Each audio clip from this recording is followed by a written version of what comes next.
할렐루야. 예배에 나오신 여러분들을 환영하고 축복합니다. 날씨가 참 더워요. 겨울다운 날씨인 것 같아요. 추운 날씨에도 건강한 여러분들 보니까 마음이 참 좋습니다. 추운 날씨로 정말 고생 많으셨는데 우리 앞뒤 좌우 형제자매들과 이렇게 인사했으면 좋겠습니다. 곧 따뜻한 봄이 옵니다. 인사하겠습니다. 곧 따뜻한 봄이 옵니다. 좀만 기다리세요. 지금은 추운 겨울이라서 봄이 옵니다, 여름이 옵니다 얘기하면 딴 세상 얘기 같죠, 그죠? 비현실처럼 느껴질 때가 있어요. 그때가 언제쯤 올까요, 목사님? 오기나 할까요? 그런데 그럼에도 불구하고요, 봄은 반드시 온다라는 거예요. 우리가 봄을 생각하고 바라보고 소망하고 꿈꾸게 될 때 우리의 영혼에도 봄꽃이 피어나는 것을 보게 됩니다. 아, 그래, 이제 곧 봄이 오는구나. 이제 꽃놀이 가야지. 하나님 지으신, 그리고 하나님께서 내게 주신 벚꽃놀이도 가야지 생각하면은 마음이 벌써 설레오는 것을 경험하게 됩니다. 우리의 마음에 봄나비가 날아다니죠. 이것이 꿈의 신비한 능력입니다. 꿈꾸면 마음에 기쁨이 있고요, 기쁨이 있으면 그 꿈꾼 대로 하나님께서 이루어지시는 것을 보게 됩니다. 그런 실험도 있잖아요. 햇볕이 없는데 마치 햇볕에 있는 것처럼 이렇게 상상하면서 햇빛을 내가 쬐구는구나 생각하면 진짜로 햇빛에서만 나오는 호르몬이 우리의 몸에서 분출이 된다라는 거예요. 그래서 많은 사람들이 그렇게 꿈을 꾸고 그렇게 명상을 하는 것 같아요. 사랑하는 사람은요, 꿈을 꿉니다. 그렇죠? 사랑하게 되면 꿈을 꾸게 돼요. 사랑은 우리로 꿈꾸게 합니다. 여러분들 첫사랑 다 해보셨죠? 몰래 이렇게 끄덕이셔도 돼요. 눈동자만 움직이셔도 되고. 사랑, 첫사랑. 여러분들 첫사랑 할 때 어때요? 영원히 행복한 그 꿈을 꿉니다. 저 사람 만나서 어떻게 살아야지, 어떻게 살고 싶다라는 꿈을 꾸게 되죠. 결혼한 부부들 보세요. 처음 이제 결혼해가지고 막 알콩달콩 그래가지고 주례할 때 얼마나 행복한지 몰라요. 그런데 우리는 다 알죠, 그죠? 앞으로 얼마나 많은 눈물과 어려움을 겪어야 될지. 그런데 결혼한 부부는 그렇게 꿈을 꿔요. 아름다운 가정을 이루어야 하겠다는 그 꿈. 얼마나 아름다운 가정을 이룰까. 사랑하면 꿈을 꾸게 돼요. 사랑은 우리로 꿈꾸게 합니다. 여러분들 자녀를 처음 안았을 때 그 기쁨과 감격을 지금도 기억하실 겁니다. 자녀를 처음 안았을 때, 아빠야 엄마야 라고 했을 때 그 아이를 향해서 우리가 꿈을 꾸게 되죠. 내가 너 이렇게 키울 거야, 이런 엄마가 될 거야 라고 그렇게 키우는 것을 보게 됩니다. 꿈을 꾸는 사람은 어려운 상황에서도요, 소망 가운데서 미래를 바라봅니다. 꿈꾸는 사람은 사랑하는 사람이에요. 사랑은 우리로 꿈꾸게 하고 어려운 상황 속에서도 소망 가운데 미래를 바라보게 됩니다. 우리 아이들을 향해서, 자녀를 향해서 꿈을 꿉니다. 어려운 상황 속에서도 그 아이를 통해서 아름다운 미래를 바라보는 거예요. 그래서 일하면서도 행복하잖아요. 우리 부모님들 어렵고 힘들 때, 그렇죠? 책상 앞에 자녀들 사진, 그리고 아내 사진 이렇게 놓잖아요, 그죠? 긴장이 풀리면 아내 사진 보면서 긴장할 수 있도록 그렇게 하잖아요. 사랑하는 사람은 꿈을 꾸고요, 그리고 꿈꾸는 사람은 행복합니다. 그리고 하나님 앞에 꿈꾸는 사람은 하나님께서 그 꿈을 이룰 수 있도록 우리에게 힘을 주시고 능력을 주십니다. 잃어버린 나라를 회복하는 꿈을 꾼 사람이 있어요. 도산 안창호 들어보셨죠? 이 사람이 독립운동가일 뿐만 아니라 개신교 신자였어요. 장로교 신자였습니다. 그 사람이 이렇게 이야기합니다. 우리 사회는 왜 이렇게 차갑습니까? 왜 이렇게 훈훈한 기운이 없습니까? 서로 사랑하는 마음으로 빙그레 웃는 세상을 만들길 소망합니다. 우리 민족은 어떤 민족이 되길 원한대요? 서로 사랑하는 민족이 됩시다. 이게 다 기독교 신앙에서 나온 거예요. 그러면서 이렇게 이야기합니다. 절망은 청년의 죽음이고 청년이 죽으면 누구도 죽는데요, 민족이 죽는다. 잃어버린 나라를 향한 꿈이 있었어요. 그리고 신앙 안에서 이 나라를 하나님께서 다시 국권을 회복하리라 라는 꿈을 꿨어요. 그래서 젊은 청년을 향한 꿈을 꿨습니다. 그래서 안창호 선생은요, 캘리포니아에서 이주 노동자로서, 제가 살았던 그 캘리포니아에서 차 타고 가면 저 멀리 시골에 가면 리버사이드라는 지역이 있는데 거기에 안창호 선생이 그 오렌지 농장에서 이주 노동자로 그렇게 일했어요. 새벽부터 밤늦게까지. 지금도 우리나라가 이렇게 잘 사는데도 인종차별 있고 무시도 당하는데 그때는 얼마나 더 무시를 당했을까요? 그런데 그 돈을 모아다가 자기가 쓰는 것이 아니라 어떻게 했어요? 이 나라에 독립운동하는 사람에게 도와준 것을 보게 돼요. 꿈꾸는 사람은 참 행복합니다. 그리고 지치지 않고 그 꿈을 위해서 나아가는 것을 보게 됩니다. 우리에게 꿈을 주시고 그 꿈을 통해서 행복감을 주시는 분이 누구실까요? 하나님이에요. 하나님. 우리를 꿈꾸는 자로, 그리고 그 꿈을 위해서 달려나가는 자로 누가 우리를 만드셨나요? 하나님께서 우리를 만드셨어요. 그런데 여러분들 그걸 알고 계시나요? 우리에게 꿈을 주신 그 하나님께서도 설레는 꿈을 꾸고 계신다는 사실. 하나님께서도 지금도 꿈을 꾸고 계시고 소망 가운데, 설렘 가운데 살고 계신다는, 존재하고 계신다는 사실을 여러분들 알고 계시는지 모르겠습니다. 오늘은 영적 터닫기 5번째 시간입니다. 회개에 대해서, 예배에 대해서, 그리고 선교, 복음을 전하는 것에 대해서 우리의 영적인 터를 다시 닦는 시간이 되었어요. 여기 너무 더우니까 우리 보일러 줄여달라고 얘기하세요. 하나님의 꿈이 무엇인지를 배웠어요. 하나님은 어떤 꿈을 꾸시며 우리를 향해서 무엇을 바라보고 계시는지, 하나님께서 우리를 향한 갖고 계신 그 꿈을 오늘 시간 말씀을 통해서 다 함께 회복할 수 있기를 소망합니다. 하나님의 꿈이 무엇일까요? 우리를 향해서 설렘으로 갖고 계신 하나님의 꿈, 우리도 갖고 있는 그 꿈, 하나님께서 주신 꿈이잖아요.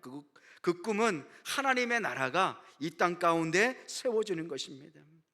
성경의 모든 내용이 하나의 이야기로 말씀드렸잖아요. 그래서 원 스토리, 하나의 이야기. 그 이야기는 어떤 스토리예요? 러브 스토리, 러브 스토리예요.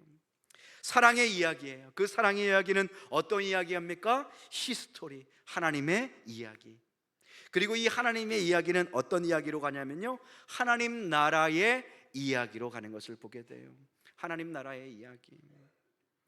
창조주 하나님께서 처음부터 갖고 계셨던 그 꿈, 하나님께서 그 처음 사랑으로 세상을 창조할 때부터 갖고 계셨던 그 마음의 소원, 그것이 무엇일까? 하나님께서 세상을 어떤 마음으로 창조하셨고, 그리고 사람을 어떻게 만드셨고, 어떻게 이 역사를 진행하고 계시는가, 그리고 타락하고 망가진 우리를 어떻게 회복시키고 구원시키는가, 이것이 다 하나님의 꿈이에요. 그래서 예수님께서 이 땅에 오셔서 무엇을 하셨는지를 보면 하나님께서 갖고 계셨던 그 꿈이 무엇인지도 우리가 확인할 수 있습니다. 예수님께서 처음부터 마지막까지 증거하신, 그리고 말씀하신 것이 바로 하나님 나라의 복음이에요. 무엇이라고요? 하나님 나라의 복음, 하나님 나라의 복음. 이것을 잘 기억하셔야 돼요. 예수님의 삶과 예수님의 십자가 중심에는 단 한 가지 메시지로 요약할 수 있습니다. 그것은 바로 그 십자가 위에 세워진 하나님의 나라의 이야기예요. 그것이 하나님의 꿈이고 하나님의 계획입니다. 예수님의 설교에서도 우리는 이것을 발견할 수 있어요. 예수님께서 하신 첫 번째 설교, 얼마나 중요할까요? 그죠? 이 첫 번째 설교의 주제는 하나였어요. 그것이 무엇이냐? 하나님 나라였습니다. 오늘 본문 말씀이에요. 마가복음 1장 14절에서 15절 말씀입니다. 우리 함께 한번 읽어볼까요? 15절까지 시작. 요한이 잡힌 후 예수께서 갈릴리에 오셔서 하나님의 복음을 전파하여 이르시되 때가 찼고 하나님의 나라가 가까이 왔으니 회개하고 복음을 믿으라 하시더라. 아멘. 14절에 요한이 잡혔다는 얘기가 나와요. 이제 예수님께서 공생애를 시작하시는 거예요. 예수님께서 갈릴리에 오셔서 하나님의 복음, 다른 누구의 복음이 아니라 하나님의 복된 소식, 굿 뉴스, 새로운 역사가 출발되었다는 그 소식을 전파합니다. 그러면서 15절에 보니까 예수님께서 뭐라고 말씀하세요? 때가 찼다. 이 때라는 것은 역사를 의미합니다. 하나님의 역사, 히스토리, 그 역사가 하나의 이야기라고 했잖아요. 러브 스토리라고. 그 하나님의 그 역사, 사랑의 역사가 진행되다가 때가 찼다고 해요. 바로 역사의 분수령이 시작되기 되었다라는 거예요. 때가 찼다. 그 때가 차서 어떤 일이 나타납니까? 하나님의 나라가 다시 시작될 것이다. 하나님의 나라가 가까이 왔다라고 말씀해 주세요. 보세요. 예수님의 첫 번째 설교의 주제가 뭐였어요? 하나님의 나라였다라는 것이에요. 예수님의 설교뿐만 아니라 하나님의 나라는 예수님의 대화에서도 볼 수 있습니다. 예수님의 일상적인 대화에서도 이 하나님의 나라에 대해서 우리는 볼 수 있어요. 누가복음 17장 20절 21절에 보면 예수님과 바리새인들이 나누는 대화가 나옵니다. 바리새인들이 예수님이 얘기하는 그 하나님의 나라에 대해서 묻는 거예요. 하나님의 나라가 어느 때에 임하니까 묻거든. 예수께서 대답하여 이르시되 하나님의 나라는 육신의 눈으로 볼 수 있게 임하는 것이 아니다. 21절에 보니까 또 여기 있다 저기 있다고도 못하리니 하나님의 나라는 어디에 있다고 말씀하세요? 너희 안에 있느니라. 너희 안에 지금 누가 계세요? 예수님께서 계세요. 왕이신 예수님께서 이 땅에 오셨으니 하나님의 나라가 이제 새로운 차원에서 새로운 역사의 맥락에서 시작되었다라는 것이에요. 바리새인들은 그것을 알지 못하였어요. 육신의 눈이 닫혀 있으니, 영의 눈이 닫혀 있으니 하나님의 나라를 볼 수가 없는 것이죠. 예수님의 일상적인 대화에서도 뭐가 나타나요? 하나님의 나라가 주제가 되는 것을 보게 됩니다. 예수님의 비유에서도 하나님의 나라가 등장합니다. 비유가 뭐예요? 어려운 것을 알기 쉽게 무언가를 대신해서 알려주는 거예요. 뭐가 비단결처럼 아름답다라는 것은 그게 비단이 아니라 비단처럼 곱다라는 것이죠. 그것이 비유입니다. 마가복음 4장 30절 하나님의 나라에 대해서 이렇게 말씀하십니다. 또 이르시되 우리가 하나님의 나라를 어떻게 비교하며 또 무슨 비유로 나타낼까? 하나님의 나라, 이 좋은 하나님의 나라, 너희들이 깨닫지 못하는 이 하나님의 나라를 내가 어떻게 비유로 이야기할 수 있을까 늘 고민하셨어요. 그러면서 예수님께서 말씀하시는 게 하나님의 나라는 이것과 같다라고 말씀하신 게 겨자씨예요. 겨자씨. 이 겨자씨와 같이 하나님의 나라 표현할 수 있겠다. 겨자씨가 뭐예요? 여러분들 아주 작은 씨앗이잖아요. 우리 그 참깨처럼 아주 작은 거예요. 보면 참깨랑 비슷해요. 그런데 그게 땅에 심겨져서 나무로 자라면 아주 큰 나무가 돼요. 아름드리 나무가 되잖아요. 이것이 천국과 같다라는 거예요. 바로 하나님의 나라가 세워지는 놀라운 과정을 보여주는 것이죠. 이 땅에 복음이 처음 왔을 때 아무도 예수님 믿는 사람이 없고 이 땅에 우상 숭배가 가득하고 가난만 가득했을 때 선교사님이 이 땅에 와가지고 오자마자 순교를 당하고, 지난주에도 말씀드렸잖아요. 루비 캔드릭 오자마자 얼마 안 됐다가 맹장 수술 받고 죽었잖아요. 그런데 그렇게 뿌린 복음의 씨앗이 오늘 한국 땅에 얼마나 많은 아름다운 열매를 맺게 되었습니까? 여러분들이 그 증거잖아요. 아름다운 열매들이잖아요. 바로 천국이 이와 같다는 거예요. 시작될 때는 작고 연약해서 저게 희망이 있을까? 저게 정말 가능할까 싶지만 겨자씨가 심기어져서 큰 아름드리 나무가 되는 것, 그것이 하나님의 나라이다라고 말씀해 주는 거예요. 하나님께서 이 세상을 창조하시고 그 창조 시부터 이 세상에 하나님 나라를 계속해서 세워주시는 것이에요. 예수님께서는 이렇게 설교에서도 비유에서도 대화에서도 자꾸 하나님의 나라를 말씀하셨는데 우리는 그것을 놓치고 살 때가 너무나 많아요. 하나님의 나라에 대해서 예수님은 왜 이렇게 하나님의 나라에 대해서 강조하셨을까? 그것은 중요하기 때문이었겠죠. 왜 중요할까? 그것은 성경 모든 내용의 중심이 되기 때문에 그래요. 이 하나님의 나라를 붙잡아야 성경의 모든 내용들이 이해되기 시작됩니다. 그러니까 신앙의 털을 닦기 위해서는 이 하나님의 나라에 대해서 잘 정립이 되셔야 돼요. 하나님의 나라는 하나님의 창조와 깨어진 세상을 구속하는 그 역사의 핵심입니다. 창조와 구속 역사의 핵심이에요. 그것이 바로 하나님 나라입니다. 하나님 나라는 하나님 아버지의 소원이에요. 그리고 마음의 계획이기 때문에, 그래서 결국 예수님께서 이 땅에 오셔서 하나님 나라를 다시 새롭게 시작하는 거예요. 새로운 차원에서 하나님 나라를 이루어 가시는 것입니다. 중요하기 때문에 자꾸 얘기하시는 것이죠. 그런데 우리가 이 하나님의 나라에 대해서 중요한 만큼 늘 오해하는 것을 보게 됩니다. 예수님의 제자들 가운데서도요, 하나님의 나라에 대해서 오해한 사람들이 있어요. 누굴까요? 한번 말씀을 통해서 확인해 보겠습니다. 마가복음 10장 35절 37절 말씀이에요. 여기서 두 명의 제자가 등장합니다. 세베대의 아들 야고보와 요한이 주께 나와 여짜오되 선생님이여. 이 장면의 배경은 예수님이 십자가에 달리시기 직전이에요. 며칠 전이에요. 무엇이든지 우리가 구하는 바를 우리에게 하여 주시기를 원하옵나이다 라고 요청하는 거예요. 그때 예수님께서 이렇게 말씀하십니다. 이르시되 너희에게 무엇을 하여 주기를 원하느냐 물으세요. 그럴 때 야고보와 요한이 37절에 여짜오되 주의 영광 중에서 우리를 하나는 주의 우편에 하나는 주의 좌편에 앉게 하여 주옵소서. 야고보와 요한이 뭘 요구하는 거예요? 야, 이제 예수님께서 예루살렘에 올라가니까 이제 대단한 나라를 한번 세우려나 보다. 우리가 그 나라에서 하나는 영의정 하나는 좌의정에서 힘도 한번 써보고 대저택에서 한번 살아보고 마음껏 한번 누려보면서 살아보자. 이제 해뜰 날이 올 거다라고 생각한 거예요. 그런데 예수님의 마음이 뭐예요? 이것이 아니잖아요.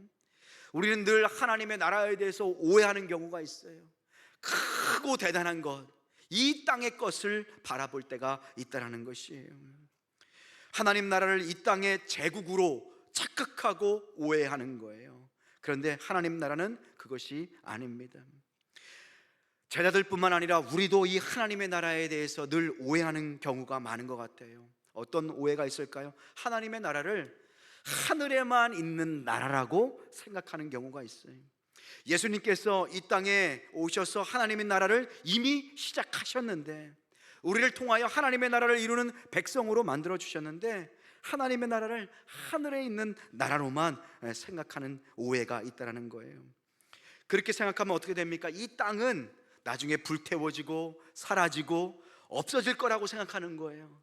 그러니 어때요? 환경오염 이런 거 상관없다. 어차피 불타 없어질 거니까 그냥 막 마음대로 쓰고, 그리고 어차피 싹 사라질 거니까 우리 뜻대로 하자, 이런 경우가 있다는 거예요. 그런데 하나님의 나라는 하늘에도 있지만 하늘에만 있는 것이 아닙니다. 하나님의 나라는 예수 그리스도를 통해서 지금 여기 이미 시작된 줄로 믿습니다. 그래서 예수님께서 이렇게 말씀하시는 거예요. 잘 들어보세요. 마태복음 12장 28절 말씀입니다.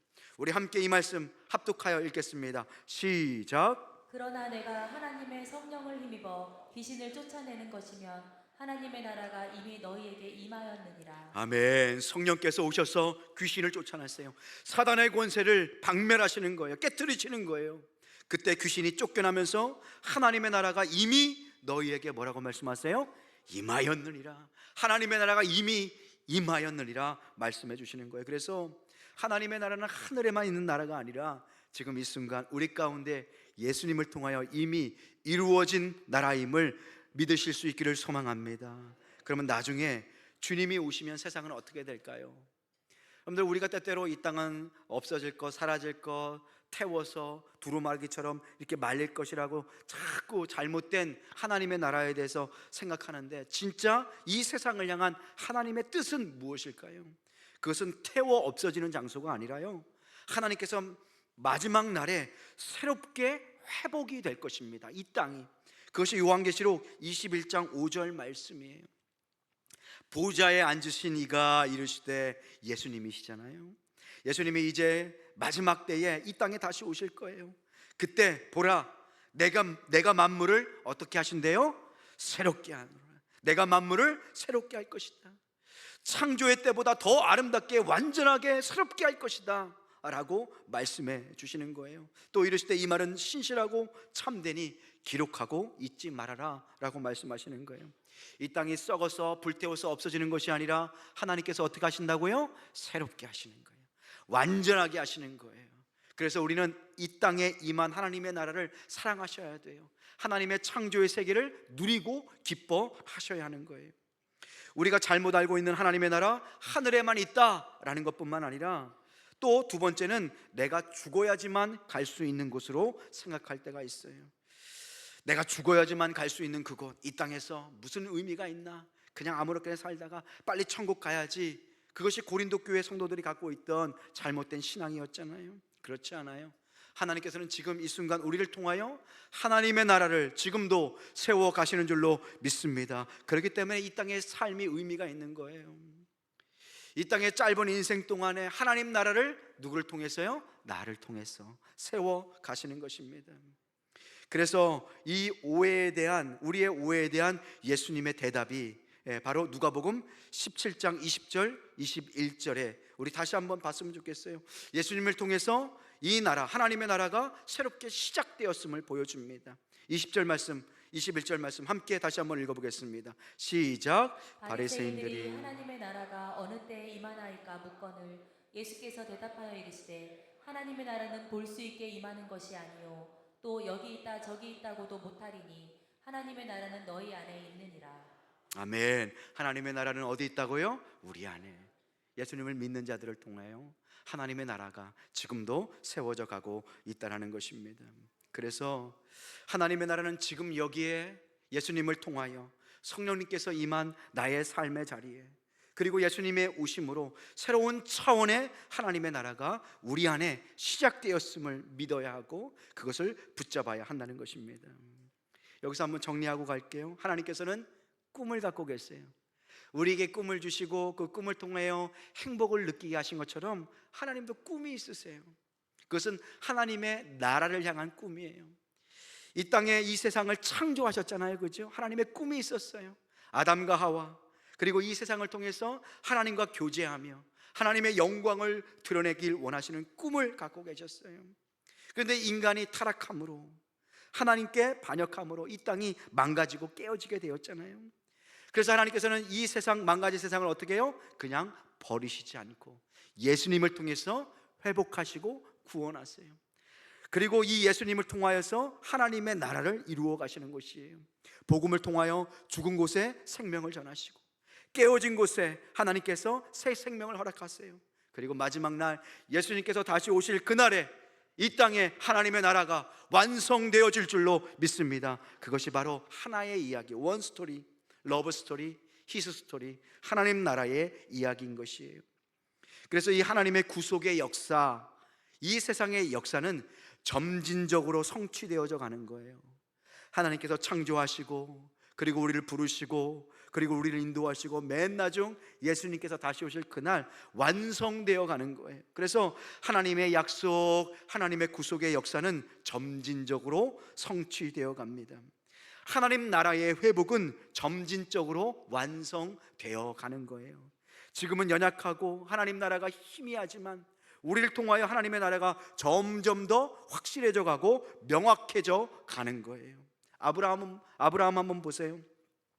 하나님께서 아브라함을 택하셔서 부르셨어요. 그래서 복이 되게 하셨어요. 그런데 아들 하나 없는 아브라함에게 뭐라고 얘기하세요? 너의 자손이 하늘의 별과 같이 땅의 모래알과 같이 많을 거라고 말씀하시잖아요. 그것은 아브라함의 육신적인 자손뿐만 아니라 예수님을 통하여 하나님의 수많은 백성들을 의미하는 거예요.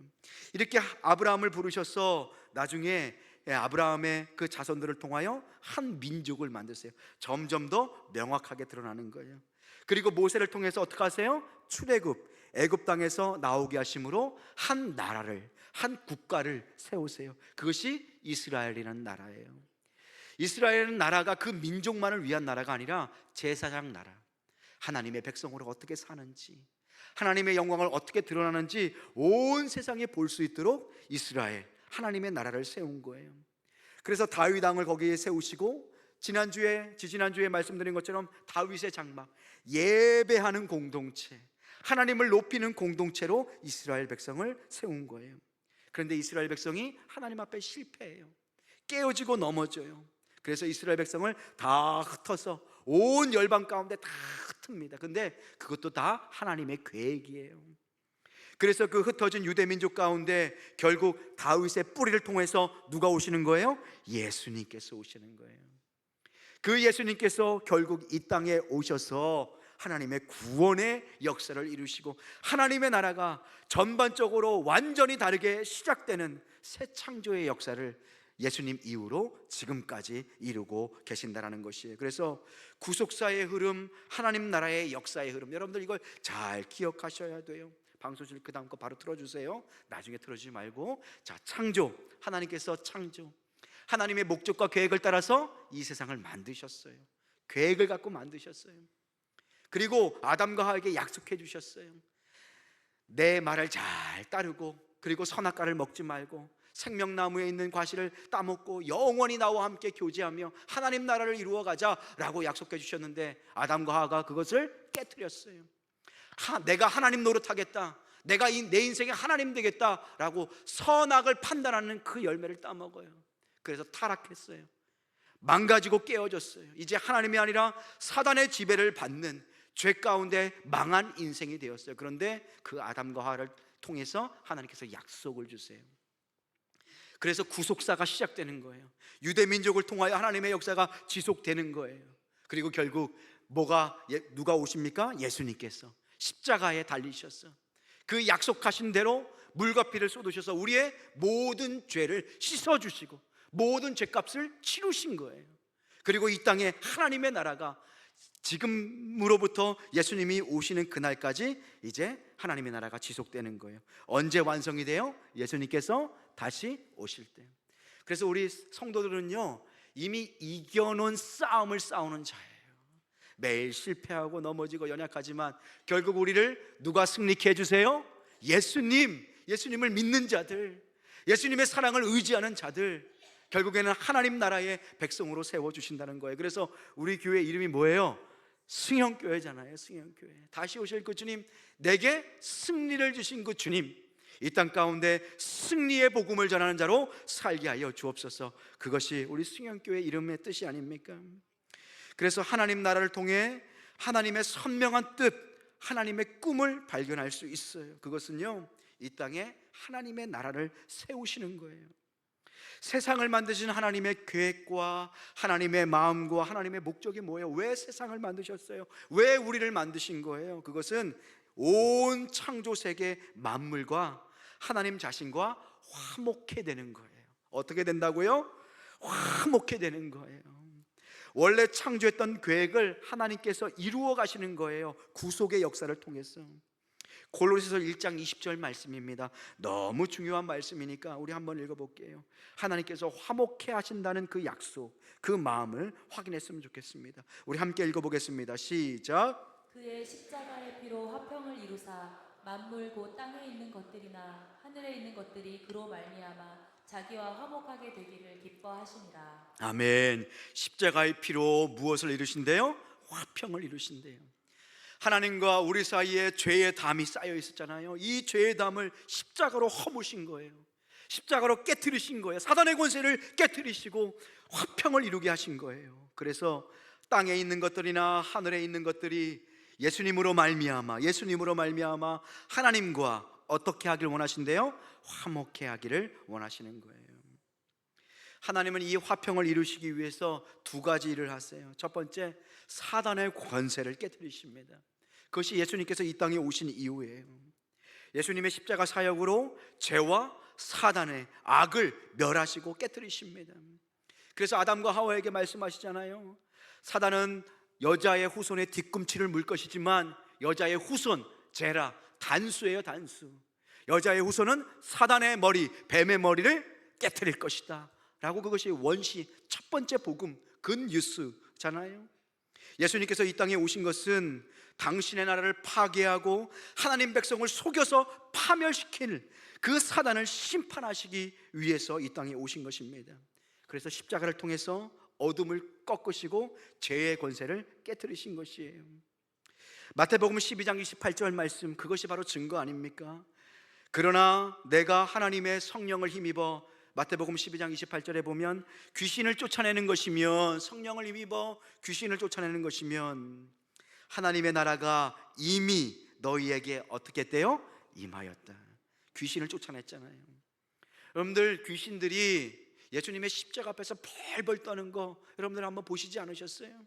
귀신 들린 사람 있잖아요. 무당들도 마찬가지고요. 예수님 믿는 사람 십자가 들고 가면요 벌벌 떱니다. 예수님께서 때로는 병든 자를 고쳐주셨어요. 눈먼 자를 다시 보게 해주셨어요. 그리고 귀신 들린 자를 고쳐주셨어요. 그리고 죽은 자를 다시 살려주셨어요. 어떤 분들은 그거 다 가짜야 라고 얘기하는 분들도 계시고, 어떤 사람은 야, 위대한 기적이다, 대단하다 라고 얘기하는 사람도 있습니다. 그런데 이 기적은 위대한 것을 그냥 보여주시기 위해서, 쇼업하기 위해서 하신 것이 아니라 그것은 사인, 표적이에요. 이 사인이 무슨 뜻이냐, 표적이 무슨 뜻이냐 하면요, 우리가 운전하고 가다가 사인, 표지판이 나와요. 그러면 오른쪽으로 갈지 왼쪽으로 갈지 알 수 있어요. 내가 어디 있는지, 어디를 향해 가는지 알려주는 것이 바로 사인이에요. 예수님께서 병든 자 고치시고 눈먼 자 보여주시고 죽은 자를 다시 살리신 것은 그냥 위대한 쇼를 보여주시기 위한 것이 아니라 예수님께서 왜 이 땅에 오셨는지, 무엇을 위해서 오셨는지를 보여주는 거예요. 죄 때문에 병들고 죽게 된 자, 고통 가운데 신음하게 된 자신의 백성을 구원하기 위해서 내가 이 땅에 왔음을, 죄의 권세를 깨트리고 내 백성을 다시 살리기 위해서, 하나님 나라를 세우기 위해서 내가 이 땅에 왔노라 라고 보여주는 하나님의 표적이라는 것입니다.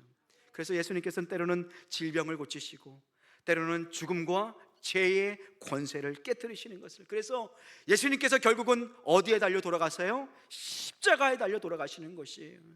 그것이 가장 위대한 표적이 되는 거예요. 가장 위대한 기적이 되는 것입니다. 하나님께서 사단의 권세를 멸하십니다. 그리고 하나님 나라를 세우기 위해서 하나님의 사람들을 부르세요. 구원받을 당신의 백성들을 모으는 거예요. 하나님의 사람들에게 구원의 복을 주세요. 그리고 자녀들을 구속하시고 회복하시고 하나님의 영광에 참여할 수 있는 특권을 주세요. 하나님께서 우리 모두를 당신의 자녀 삼아주시고 하나님 나라를 세워가시는 특권을 주신 줄로 믿습니다. 그래서 성경은요, 모두 다 하나님의 사람들을 부르는 이야기예요. 하나님께서 찾아가시고 예수님께서 찾아가시고, 그래서 당신의 사람들을, 하나님의 사람들을 부르세요. 우리도 그래서 이 자리에 서 있는 건 아닙니까? 누군가가 찾아가고 누군가가 복음을 전하고 누군가가 애태워서 기도하고 해서 우리를 하나님께서 불러주셔서 오늘 이 시간 예배의 자리, 하나님 나라의 백성으로 세워주신 줄로 믿습니다. 그래서 이미 시작된 그 하나님의 나라, 그 하나님의 나라를 세워가는 우리 모두는 어떻게 하나님의 나라를 세워갈 수 있을까요? 어떻게 해야 우리의 삶과 우리의 가정에 하나님의 나라를 세워갈 수 있을까요? 첫 번째, 우리는 우리의 시민권이 어디 있는지를 늘 기억하셔야 합니다. 여러분들의 시민권이 어디 있습니까? 하나님의 나라. 내가 천국 백성, 하나님 나라의 백성임을 늘 기억하셔야 돼요. 우리 조국 대한민국, 물론 우리가 우리나라에 소속된 시민이지요. 그런데 우리의 궁극적 시민권은 어디 있어요? 하나님의 나라. 그래서 이 땅에 살면서도 하나님 나라의 백성임을 늘 잊지 않으셔야 합니다. 그래야 나는 하나님의 백성이야. 세상의 법과 식이 아니라 하나님의 법과 식으로 사는 하나님 나라의 백성이야. 나의 법은 세상의 법도 물론 지켜야 하지만 그 법을 넘어서는 하나님의 법을 지키는 자야. 그래서 하나님의 백성으로 살아가는 것입니다. 내가 태어난 나라를 사랑해요. 그런데 내가 태어난 나라를 사랑하되 하나님 나라보다 더 사랑하면 내가 사랑하는 이 땅의 나라가 우상이 되기 시작합니다. 그것이 무엇이냐면요, 우상적인 국가 숭배예요. 내가 태어난 이 나라를 하나님 나라보다 더 소중하게 여기고 다른 나라를 멸시하고 짓밟게 되면은 국가가 우상이 되는 거예요. 나치 독일의 모습을 보면 딱 그 전형을 볼 수 있습니다. 독일이라는 나라가 정말 하나님 나라보다 더 높아져서 다른 나라를 다 멸하고 독일이라는 그 한 나라와 그 민족만을 바라보는 것, 그것은 하나님의 나라를 모욕하는 것이죠. 그것은 배교적인 민족주의입니다. 나의 민족, 우리 민족. 그런데요, 여러분들 천국 가면요, 우리 한국 사람뿐만 아니라 어느 나라 사람도 있을까요? 일본 사람도 있고, 여러분들 좋아하는 나라가 먼저 탁 나오는 거예요. 미국 사람도 있고 프랑스 사람도 있고 다 여러 나라 사람들이 있어요. 그 사람들이 다 우리의 형제 자매라는 것이에요. 그것이 하나님 나라의 모습이에요. 그래서 이 나라를 사랑하되 진짜로 사랑할 수 있어요.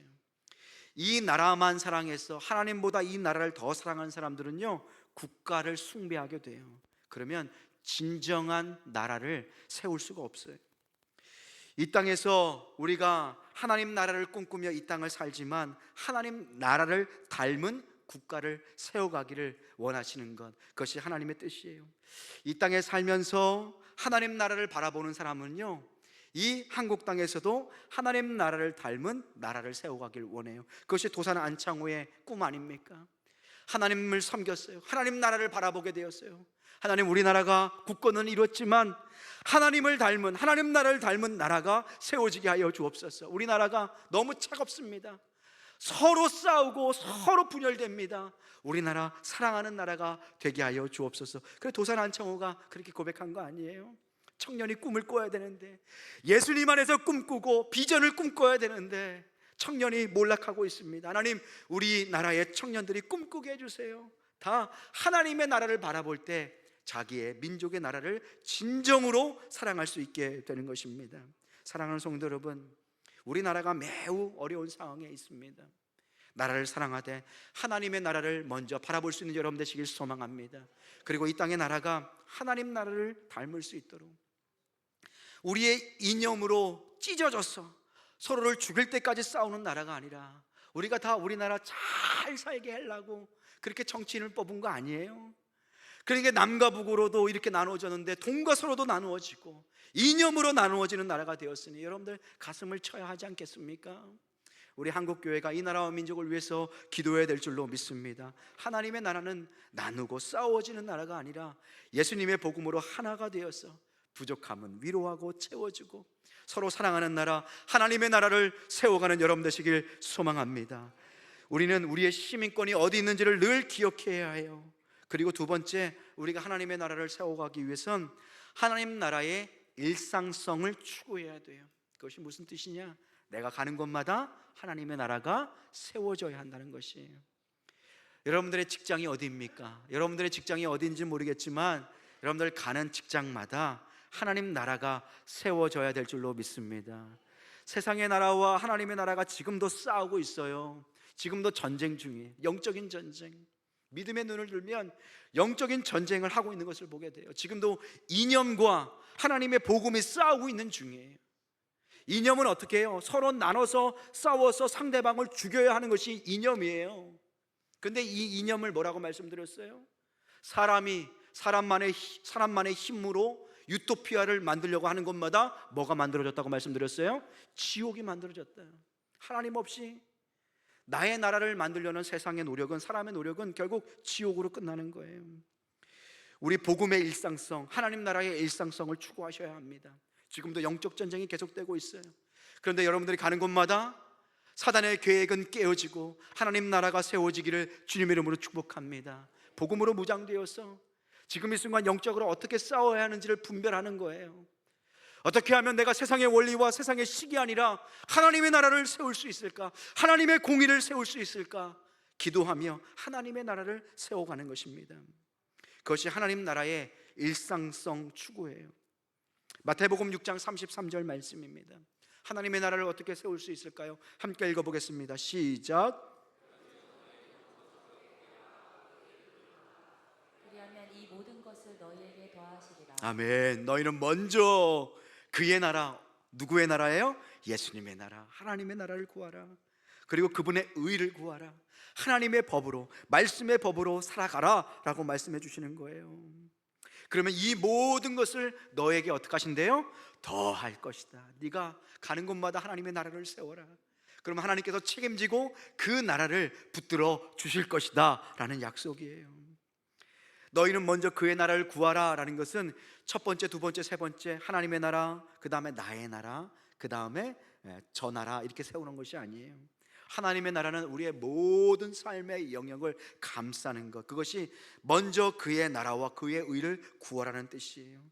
하나님의 나라를 우리의 삶 모든 영역의 중심이 되는 원리로 세우라라는 뜻이에요. 하나님의 나라를 단지 그냥 첫 번째 두고 그 다음에 네 나라를 추구하라, 그 뜻이 아닙니다. 우리의 모든 삶의 영역에 하나님의 나라를 세워가라라는 뜻이에요. 그래서 우리가 살아도 주를 위하여 살고 죽어도 주를 위하여 죽는 하나님의 나라를 세우는 그 꿈을 꾸는 존재로 우리를 부르고 세워주셨다는 것이에요. 사랑하는 성도 여러분, 하나님 나라를 소망하고 하나님 나라를 살아가고 있기 때문에, 그 하나님 나라를 꿈꾸며 살고 있기 때문에 우리의 삶의 일상에서 그 하나님의 나라가 드러나게 됩니다. 그것이 자연적인 것이에요. 내 안에 성령께서 임하시고 하나님께서 임하시고 그리고 내가 하나님의 식으로, 하나님의 말씀으로 다스림을 받을 때 하나님의 나라가 나를 통하여 세상 가운데 퍼져 나가게 되는 거예요. 우리의 삶의 일상에서 하나님의 나라가 드러나고 하나님의 통치가 나타나게 되는 것입니다. 오늘 나와 함께 계시는 그 예수님, 지금 이곳에 임하시고 지금 성령께서 나와 함께 하신다면 나를 통하여 하나님의 나라가 나타나고, 지금 이 자리에, 지금 이 예배의 자리에도 하나님의 나라를 경험하게 된다는 것이에요. 그래서 우리가 찬양하잖아요. 내 영혼이 은총 입어 중한 죄짐 벗고 보니 슬픔 많은 이 세상도 예수님 때문에, 복음 때문에 천국으로 화도다. 높은 산이 거친 들이, 함께 찬양할까요? 조막이나 궁궐이나 내 주 예수, 내 주 예수 왕으로 모신 곳이 그 어디나 하늘 할렐루야 할렐루야 찬양하세. 내 모든 죄 사함받고 주 예수와 동행하니 그 어디나 하늘나라 할렐루야. 높은 산이 거친 들이, 세상이 아무리 죄악에 휩싸여서 소망이 없을지라도 우리를 통하여 하나님의 나라가 이 땅 가운데 세워지게 될 줄로 믿습니다. 성령 안에서 주님 손을 붙들 때에 우리를 통하여 하나님의 꿈인 그 하나님의 나라가 점점 더 확장되어 나타나는 거예요.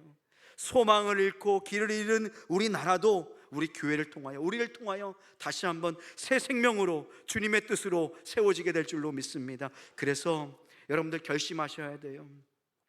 여러분들의 가정이, 여러분들의 직장이, 여러분들의 사업의 터가, 특별히 우리 승영교회가 하나님의 나라를 경험하는 공간이 되어야 될 줄로 믿습니다. 교회에서부터 하나님의 나라를 경험하셔야 돼요. 그래서 여러분들 예배가 세워지셔야 돼요. 예배에 정말로 마음을 한번 쏟아보십시오. 하나님께서 여러분들의 삶 가운데 하나님의 나라를 세워주실 줄로 믿습니다. 저는 꿈이 있어요. 우리 사역자들 사무실에서부터 하나님 나라가 세워지게 하여 주옵소서. 사역자들이 서로 경쟁하고 싸우고, 우리 교회가 그렇다는 건 아니에요. 얼마나 분위기가 좋은지 몰라요. 사역자들 하나님 나라를 위해서 함께 뛰어가잖아요. 부족함이 있으면 알려주고, 남이 실수할 때까지 이렇게 기다렸다가 실수한 거 보고 고소해하고, 저는 더 잘했죠? 라고 얘기하는 것이 아니라 사역자들 간에 서로 돕고, 하나님 나라를 위해서 서로 희생하고, 서로 아끼고 존중하고 경쟁하지 않는 그 마음, 그것이 하나님 나라를 세워가는 은혜인 줄로 믿습니다. 그래서 우리 승영교회는요, 같은 마음, 같은 목표를 향해서 함께 뛰어가셨으면 좋겠어요. 목장 모임, 우리 어제는 목자 총무 세미나를 했어요. 토요일 날 쉬고 싶은 날 그 목자 총무들이 나와서 세미나를 하고 기도를 하고, 그렇게 목장 모임을 새롭게 세워가리라 다짐했어요. 여러분들 목장 모임 때마다 하나님 나라가 세워지는 은혜가 있을 줄로 믿습니다. 말씀 앞에서 함께 반응하고, 우리는 어차피 다 죄인이잖아요. 그러니 가면 쓰지 말고 부족한 모습 이대로 나아가서 서로를 불쌍히 여기고 긍휼히 여기고 서로를 위해서 기도할 때 하나님께서 두세 사람이 모여서 기도하는 그곳에 나도 너희와 함께 있을 것이다. 주님께서 계시는 그곳에 성령께서 역사하여 주시고 사단은 깨어지고 하나님의 영광과 치료의 역사가 나타나게 될 줄로 믿습니다. 목장 모임 때마다 하나님 나라가 세워졌으면 좋겠어요. 치유의 역사, 함께 눈물 뿌려 기도할 때 그 기도 우리 하나님께서 책임져 주실 줄로 믿습니다. 기대했으면 좋겠어요. 나의 가정, 나의 직장, 나의 사업의 터, 내가 공부하는 그 책상, 하나님 나라가 세워지게 하여 주옵소서. 내가 나의 명예와 기쁨을 위해서가 아니라 하나님 나라를 위해서 지금 이 순간 눈물 흘려 기도하오니 주여 나를 통하여 주의 영광을 나타내 주시옵소서. 하나님의 나라가 세워지게 될 줄로 믿습니다. 특별히 교회는 그렇게 경험한 하나님의 나라를 전하는 공동체가 되어야 돼요. 누구라도 우리의 교회에 오면 충격을 받았으면 좋겠어요. 이야, 세상에 이런 곳이 있나? 나쁜 것 때문에 그런 것이 아니라 좋은 것 때문에, 정말로 내가 찾던 자리가 여기구나. 정말로 내가 원했던, 내가 사랑받고 싶었던 그 자리가 바로 여기구나. 그렇게 하나님의 나라를 경험할 수 있도록 우리 모두가 우리의 삶의 자리에서 하나님 나라를 세웠으면 좋겠어요. 누구라도 오면 예수님의 사랑을 경험하고 은혜를 경험하고 하나님을 만나는 곳이 될 수 있도록 하나님, 우리 교회를 위해서 여러분들 기도할 수 있기를 주님의 이름으로 축원합니다. 하나님께서 우리를 통하여 하나님 나라를 세우십니다. 마틴 루터 킹 말씀드렸죠. 하나님의 꿈이 있다고 말씀드렸어요. 그것은 이 땅에 하나님 나라를 세워가는 것. 예수님을 통하여서 이미 시작된 하나님의 나라를 누구를 통해서요? 나를 통해서 확장시키는 거예요.